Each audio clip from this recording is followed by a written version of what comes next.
you ready? So welcome to the school. I think they're right. You're right. Welcome to the school, and then you say what you said upstairs. Okay. How excited you are on the first day? So I say welcome, Premier and Minister. Yeah, that's it.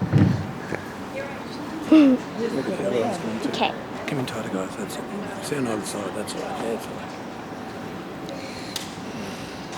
right. Okay, Isabella's going to kick us off. Go. Welcome, Premier and Ministers. I'm really excited to come back to Ultimo Public School because of the lovely students and the staff.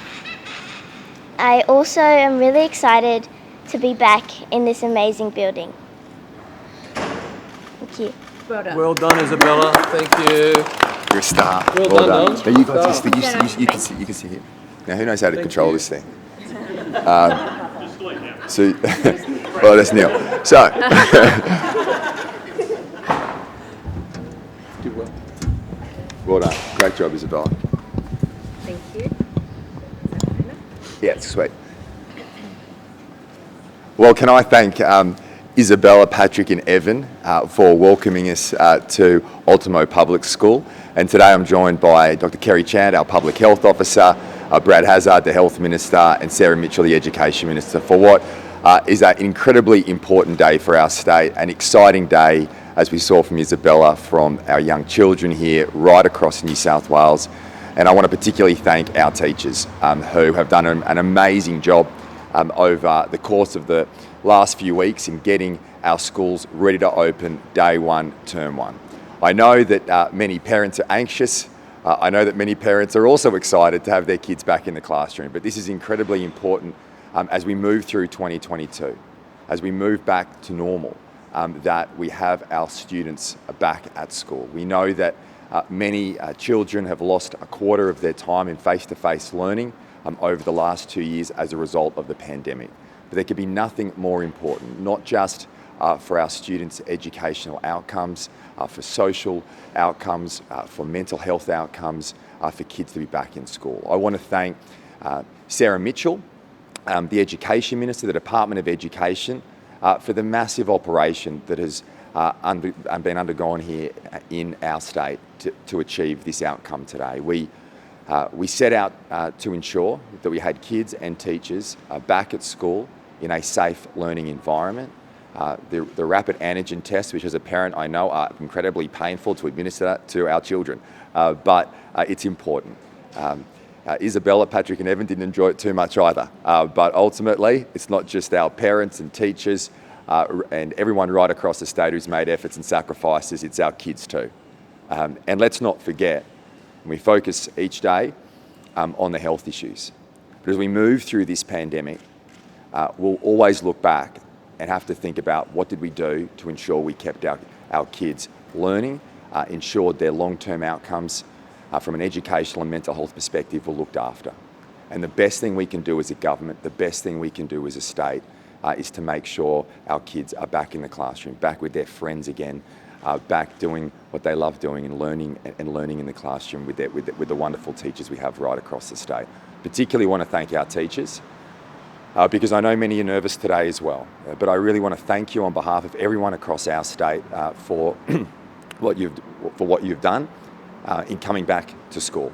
Because teaching, there's nothing more important than teaching our children. Our children are our future. And we always have an obligation as a government, as a state, as a people, to make sure we set up our state for success and that our young kids have the best opportunities and have better lives than we do. And it's so important that we have kids back in the classroom. So I particularly want to thank the teachers. I know as we've set out to achieve this goal of having kids back in the classroom on the first day, I know that there will be bumps along the way, that it won't all be smooth sailing. I accept that, but the alternative is to have schools closed, and that is not the outcome we want. It's not the outcome that's best for our kids. So can I thank our teachers? Can I thank the Department of Education and Health, because it's been a substantial team effort here from everyone across the board. I want to thank our kids for rocking up on day one. They're excited, and I know it's going to be a great school year despite the challenges that we have, and it also provides perspective as we move through this period of time of what's most important. And there can be nothing more important than having our kids back in the classroom and looking after them during this period of time. I also want to make the announcement today, which the Health Minister will speak to in relation to bringing back non-urgent elective surgery from Monday. This is ahead of time from what we expected. We've invested heavily in our health system here in our state. I've said it from the outset. During a pandemic, governments who have invested in their health system in the years leading in are the ones who have better results. And in the last 10 years of being in government, we've invested record amounts in our health system from the city to the bush. We've increased our capacity right across the board. From the outset of this pandemic, we invested an additional $4 billion in our health system. Because if we needed it, we wanted to be there to provide the care, the love and the support for people during this pandemic. That's exactly what we've done. I want to thank the Health Minister for the work over the last 2 years, because this has put us in a very strong position here in our state as non-urgent elective surgery has been suspended across the country. To be in a position, when we made that decision last year, we thought, based on our expectations, we could bring that back in mid-February. We've been able to bring that forward, and that's incredibly important. Can I thank everybody who has had to wait for their non-urgent elective surgery for their patience, because it is difficult. We are in a pandemic. We've had to make some tough decisions over the course of the last 2 years. We've had to make some tough decisions during this period of time, but every decision we make is focused on one thing, and that's keeping you safe and keeping people across our state safe. So being able to bring that back early, I think, is a testament to the strength of our health system here in our state. It is under pressure. We are in a pandemic. Every health system around the world is under pressure, but we have the most amazing frontline health staff who are doing an incredibly important job day in, day out to care for people during this difficult time. I want to thank them. I want to thank our health teams in our state who have been able to ensure that we're able to bring back that non-urgent elective surgery ahead of time, ahead of schedule, and that's incredibly important, giving people the support they need during this pandemic. Final point I'll make is boosters. We say at every press conference, I ask the media again to push this out tonight. We need people to get boosted. It has been vaccination. Our success in New South Wales is not on the government. Our success is because of our people and the efforts and the sacrifices that people have made over 2 years have kept us safe, have ensured that we can open our economy. There have been economic challenges, there have been health challenges. That is the fact when you're in a pandemic. But the efforts that people have made, particularly over the last 6 months in going out and getting vaccinated, has ensured that we can open up safely. But key to that now, as we've said in every press conference, is booster shots. The evidence is clear, not just in New South Wales, the evidence is clear around the country and around the world. Boosters work. Boosters keep you, your family and your friends safe. We have substantial capacity in our system here in New South Wales, substantial capacity to administer those booster shots. Last week, we had around 100,000 appointments we could have done if people came forward. So can I say today to everybody right across our state, if it has been 3 months since your second dose vaccination, please go and get boosted. If you've had COVID and it's been between 4 and 6 weeks since you've had COVID, go and get your booster shot. It's time. I know we've asked a lot, and I know probably people are sick of governments delivering the same messages time and time again, but it's these efforts that we continue to make that keep us safe.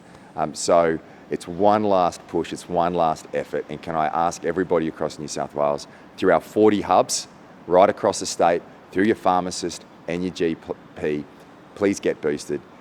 That has been our key. If you look at the hospitalisations, if you look at ICU rates, if you look at death rates right around the world, what sets Australia apart has been that vaccination effort. We need to continue it, and can I ask everybody today to continue that effort? And if you do so, it'll ensure that we can continue to open up, continue to get back to normal, and we've been able to do that, and we'll continue to be able to do that because of the efforts that everyone across our state continues to make. I'm now going to ask Kerry Chant to give a public health update. Brad Hazzard will probably reiterate some of those points in relation to non-urgent elective surgery and booster shots. And Sarah Mitchell will talk about how great it is that kids are back at school. Thank you, Premier. So currently we have 2,749 people in hospital, including 183 people in ICU, of whom 70 are ventilated. We have had our vaccination rates continue to climb, and that's pleasing, but I would love that pace to pick up. As the Premier has indicated, we have got capacity in our centres, and it is important we get that booster dose.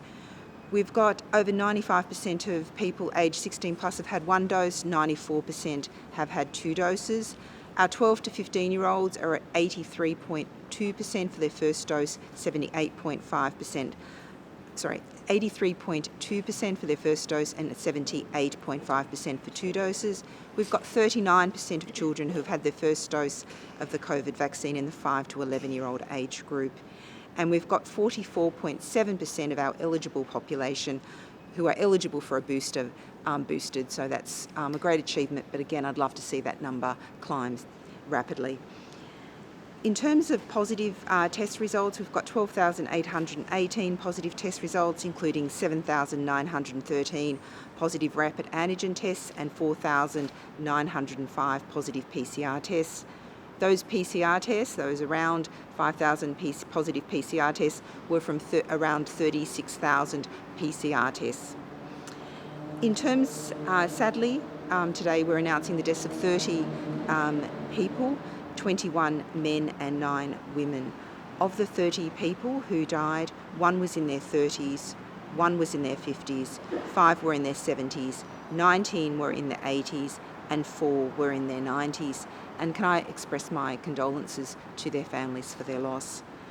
5 of the people who died had received 3 doses of the COVID vaccine, 19 people had received 2 doses, and 6 were not vaccinated. The 2 people under the age of 65, a man in his 30s had received 2 doses of COVID vaccine and had no significant underlying health conditions, again highlighting the importance of boosters to really lift that protection. And the woman in her 50s was not vaccinated and had underlying health conditions. Thank you. I'd like to start by just thanking Olivia Parry and all the staff here at Ultimo Public School for all the amazing work you do with children as an ex-teacher. I just got to say I value everything you do, and I'm sure the government more broadly does, so thank you for everything you've done. And to Isabella, great speech, well done. Patrick, Evan, thank you very much. And we've got a new school leader who's just arrived as well. Thank you guys for your leadership here at the school. Look, can I just say, being in a primary school reminds us that we need to get all of our youngsters vaccinated.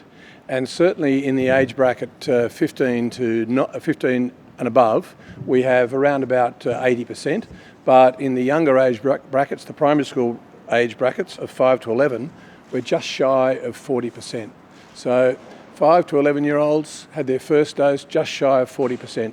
Can I just say to mums and dads, it's a reminder when we come back to school, as all the youngsters have done today, that it's worthwhile making an appointment and getting your son or daughter vaccinated as soon as possible.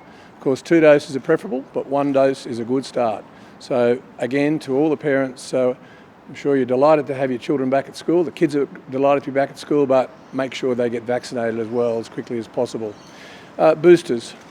Boosters really do give us bang for our buck when it comes to outcomes in terms of stopping the serious illness, stopping the possibility of, or at least reducing the possibility of death, and certainly reducing the possibility of transmission. So to everybody, can I say across New South Wales, please go and get your booster. It really is critical that the booster shot be obtained as quickly as possible. We want to have our lives back. We want to have a life that was pre the pandemic. Well, we can have a life that's very similar if we get the booster shot. So go and get the booster shot. Finally, I just want to say this, that I want to thank all of the health workers across New South Wales again. What has kept us safe during this 1 in 100 year pandemic is the health workers. And they have, it doesn't matter if it's the cleaners, the doctors, the nurses, whoever it is, the administrative staff, thank you. And actually I should add one final issue, and that is, obviously we've had 2 periods now in this last 2 years where non-urgent elective surgery has had to be wound back. One was obviously earlier in the pandemic where The federal government gave directions to all of the states that we should do so. And of course, more recently, on the 10th of January, we gave similar advice to our health system here in New South Wales. That was because we needed to make sure that we had space available if the COVID numbers rose beyond what we were hoping they would level out at. Fortunately, we have seen the numbers of COVID patients going into our hospital not get anywhere near, in fact, what we thought might be the best case scenario. Now, that decision to wind back or suspend some of the non-urgent elective surgery was made on the 10th of January. I'm delighted that less than a month later, 7th of February, we're able to now move back into a staged transition of having non-urgent elective surgery come back on board. Again, as Health Minister, I'm sorry that some people have obviously had to have their surgery delayed, but it was in your interests. It was in the interest of the entire community that we make sure that we had the space available in our hospitals. As we stage it, there will be various hospitals in the regions that will start on the 7th. Others will progressively come on board doing the Category 2 and Category 3. We never stopped, of course, Category 1 or the urgent surgery. But in the metropolitan area, it might be a little longer, but clearly our desire is to move as quickly as possible in the metropolitan area as well to bring back the full range of non-urgent elective surgery. And that will depend entirely on just keeping those numbers down, and that depends entirely on us all going and get a booster. So please go and get the booster so we can make sure that we hold the numbers down and we can get back to some degree of normality in our hospital system. Thank you. Well, good morning, everybody. It's a really big day for almost 1 million families right across New South Wales as we see our students return to school to start the 2022 school year. As we speak, lunchboxes are being packed, uniforms are being put on, and this year rapid antigen tests are also taking place in hundreds of thousands of homes right across New South Wales. So I do want to begin by thanking our parents, our carers and our families for everything that they've done to support their children to return to school this year. We know we're asking a lot of you. We know we've got an additional thing that we're adding to the morning routine, which can be busy enough as it is, but we know it's really important to keep your children safe. And I've had such overwhelmingly positive feedback, not just from parents, but also from our teachers and principals in terms of the take-up of the rapid antigen tests, the intention to use them to keep not only their children safe, but also their classmates and their teachers. So thank you very much for that. Like the Premier, I also want to thank all of our school staff right across New South Wales. Here at Ultimo Public, obviously we're with Olivia Parry and her team, but at each and every school right across New South Wales, we have hardworking principals, school leadership teams, teachers, our school admin and support staff who do an amazing job, particularly in those first few weeks of school. Our GAs who do all the maintenance, keep our school grounds spick and span and ready for our students to enjoy. Every single one of our staff across every single one of our 2,200 schools, I know has worked really hard to prepare everything for our students today, and I just want to say a very, very big thank you to all of you. And again, the extra measures that we've put in place to keep our school communities safe also mean that once again our school staff are going above and beyond, and we cannot be more grateful to them for everything that they do each and every day. Finally, I guess a message to our students, and obviously with our school leaders here at Ultimo. Isabella, I think you might have our job one day. I think you've done a pretty good job this morning. Thank you for everything that you guys have done. You know, it's a hard time living in the middle of a global pandemic, but we are all here to support you. And every single one of those people that I spoke about, your families, your teachers, your principals, we are all doing this to support you and your education. So good luck for the school year. It's an exciting time, first day, and we can't wait to see all the amazing things that you achieve in 2022.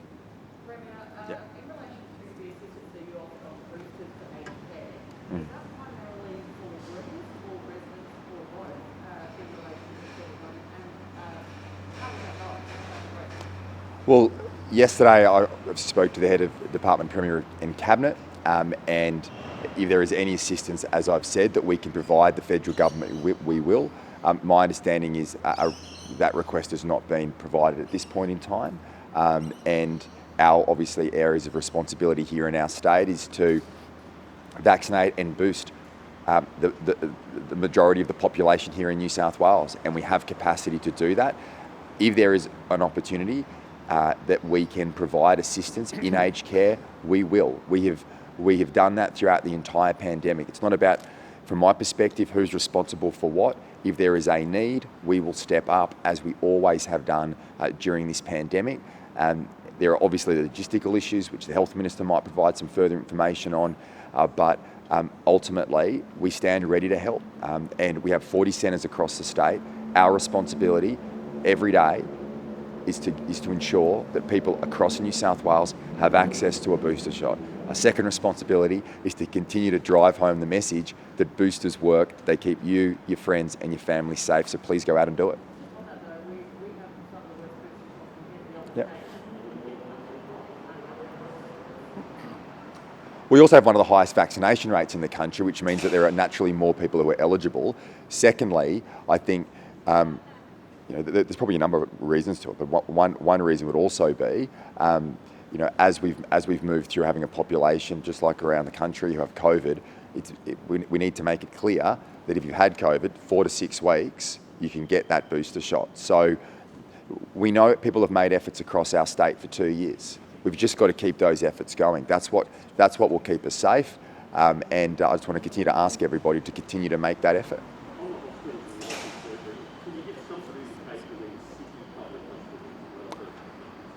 Brad. Sorry. City public hospitals.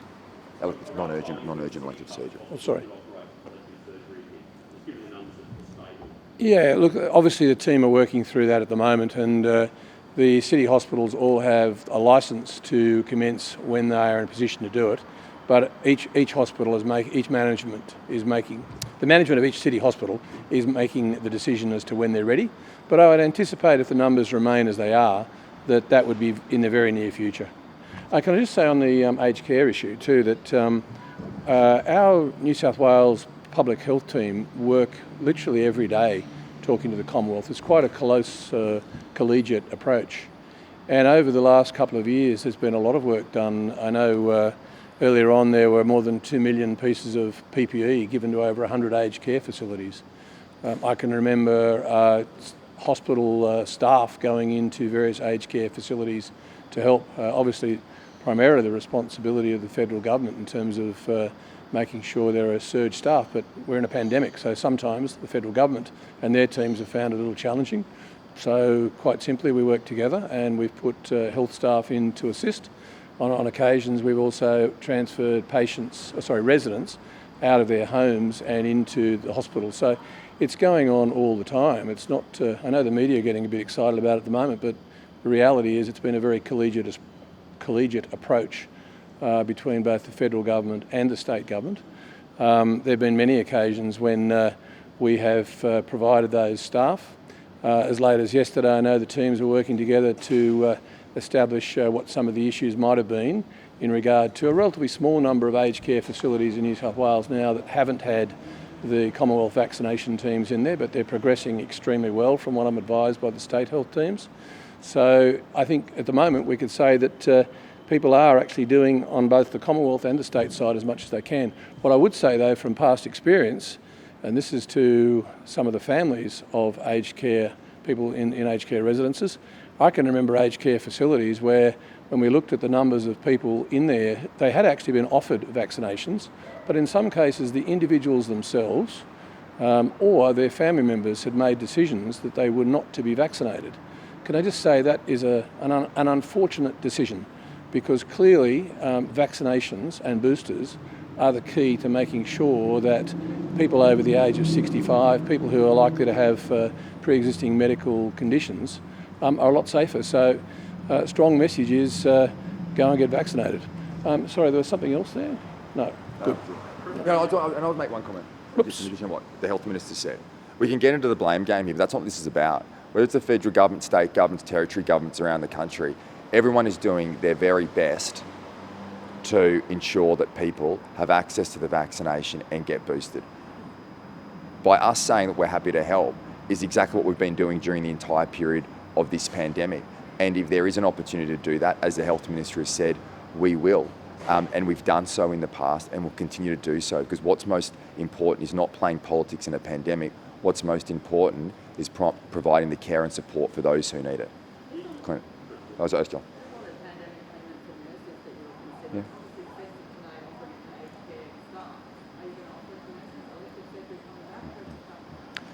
Well, I know that the Treasurer is working on something in this space at the moment, and I think that's incredibly important. We know that our frontline health staff have been inspirational, providing love, care and support to people over 2 years. It's been hard, it's been incredibly challenging on the front line, and every day they are working tirelessly to keep us safe. And whatever we can do to support that, we will. Because not only has it been a difficult 2 years, there could be challenging times, months and years ahead. We don't know what curveballs this pandemic will continue to throw at us. What I do know is we have the best health teams in the country, if not the world, keeping us safe every single day.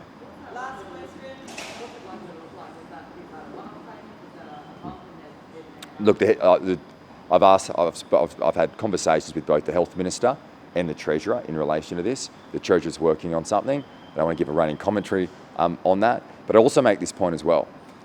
Whether it's our health workers or any frontline workers across the state in the public service, our teachers who are going back, Olivia and the team here at Ultimo Public School, teachers right across the state who are going back are doing an amazing job. Everyone on the front line over the last 2 years has worked tirelessly to keep our society open, to keep people in jobs, to keep businesses open, to keep schools open, to keep our health system working well. We focus on the negativity way too much. A little bit of hope and inspiration for people, and I can tell you when I see our frontline workers every single day making an amazing effort, keeping people safe, educating our kids, and I want to welcome Kathleen, who's also rocked up this morning to welcome us as one of the school leaders as well. Our frontline workers have worked tirelessly for 2 years. They continue to do it, and that effort ensures we keep people safe, we keep businesses open, we keep people in work, and we keep our kids educated. Yeah. Well, it wasn't pleasant. It wasn't pleasant. My son William said, why can't I just use my finger? He apparently prefers that. But, look, these are, as I said, I want to thank parents because, look, it was a bit of an effort in our house with 4 going back to school. But we continue to ask of people, and people continue to deliver and make those efforts and sacrifices. Government we can't wish away the pandemic. We've got to deal with the pandemic that's here. And from time to time, more efforts need to be made to keep people safe. It's not just our parents and teachers who are making efforts. Our kids now have to make efforts to do this as well. It won't be forever. It's just important doing these tests so we can open up our schools in a safe way. I want to thank our parents, I want to thank our teachers and our wonderful children for the efforts you continue to make. And I wish you all the very best as you start Term 1, 2022. Thanks, everyone. You and Isabella and the kids, maybe the kids on here. Yeah.